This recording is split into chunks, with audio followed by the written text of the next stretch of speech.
together. We change the world.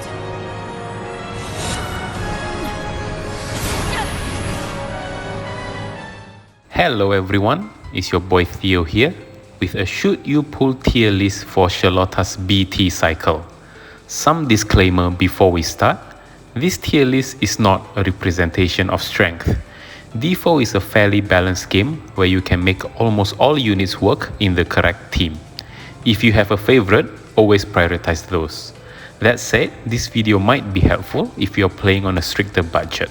And unless otherwise mentioned, all characters are assumed to have their full kit. I won't go too in-depth with each character's kit, so check out other content creators if you're interested in a more detailed breakdown of each character. For the first tier, we have Theo approves. These are meta-defining characters that can potentially make it easier for you to clear events. Having them in your pocket can sometimes save you a bit of a headache. Next is the You Decide tier. Useful characters that can either fulfill some niche or characters that have a BT or an FR that makes them stronger than others. Consider pulling these characters if you need to expand your roster. Final tier is Safe Skip, usually reserved for characters that doesn't have a unique gimmick or characters that just require too much setup to be usable. First up is Transcendence Tier 10 event, featuring 4 reworks, Sherlotta, XIII, FMAO and Yda. From the bottom we have XIII, an off-turn and true damage dealer that ignores reduction. He can do up to 3 HP poison ticks from his base kit and BT effect. XIII is the kind of character that will always do consistent damage, regardless of the boss gimmick. Unfortunately, he's a safe skip, but it's not entirely his fault.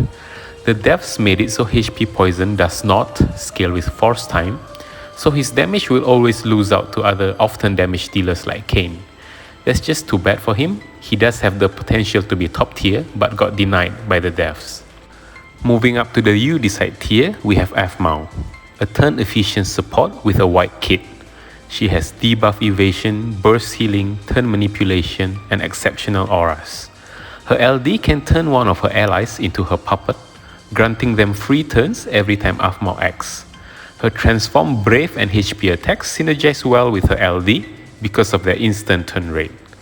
This gimmick can be bad during force time, but the neat thing with FMAO is we can choose when and when not to use her LD. I highly recommend pulling for FMAO if you are new to the game and is still lacking a support character. She's a fantastic budget LD only support. Next up is Yda. She gets the standard DPS rework, lifting her damage to current era standards. If you have Sephiroth BT, then Yda might be a solid option for you because of the Ydaroth strategy. This cheese can often bring you guaranteed win at the cost of time, with each run taking probably more than an hour to complete. I will link Final Asim's channel if you are interested in this strategy. Ydaroth can be good for Dare to Defy since we only need to use 2 units. Finally, we have Sherlotta in the Theo Approves tier. Sherlotta comes with a brand new FR with 2 funny conditions. One is to use Transform Brave or HP attack, and the second condition is when Sherlotta batteries her allies. With her FR, only Sherlotta can hit the plus 60% condition. Her allies can only hit the first condition of plus 40%. She synergizes well with Brave or HP-centric characters like FMAO, Yuna or Reno, but in practice any characters can work as long as their Brave or HP attack is transformed into some plus version. But using HP++ attack during force time can feel quite bad. We can also supercharge this with characters like Ignis that has plus 50% bonus tied to his transformed Brave or HP attack. Her BT is where her true strength lies. She has a Kate Sith-like battery effect, where character is batteried every single Brave hits they do. With Sherlotta in the team, even when we are doing 1 damage, we'll still be doing good HP damage because of this BT effect. And to add to her versatility, Sherlotta is also a gauge charger.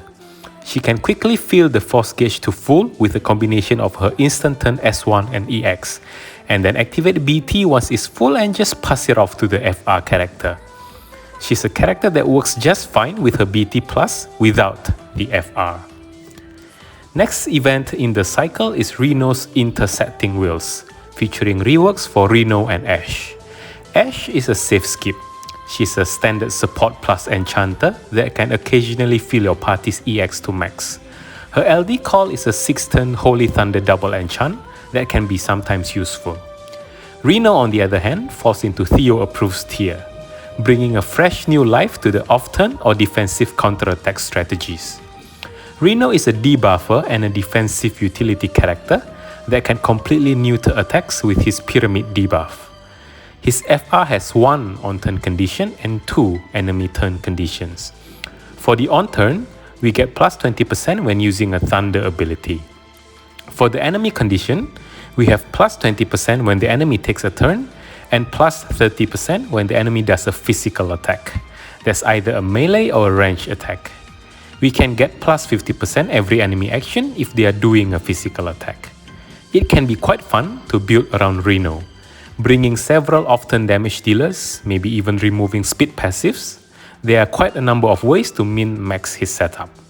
Check out Sephy's channel for Reno showcases. You can find a myriad of Reno clears in his channel, including the more recent JP events. I'll put a link to his channel in the description below.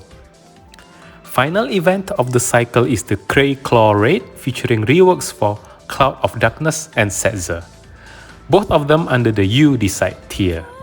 Setzer is an offensive support with a unique defensive debuff in the form of Freeze. Freeze will prevent enemy from gaining any brave, be it from attacks or from batteries.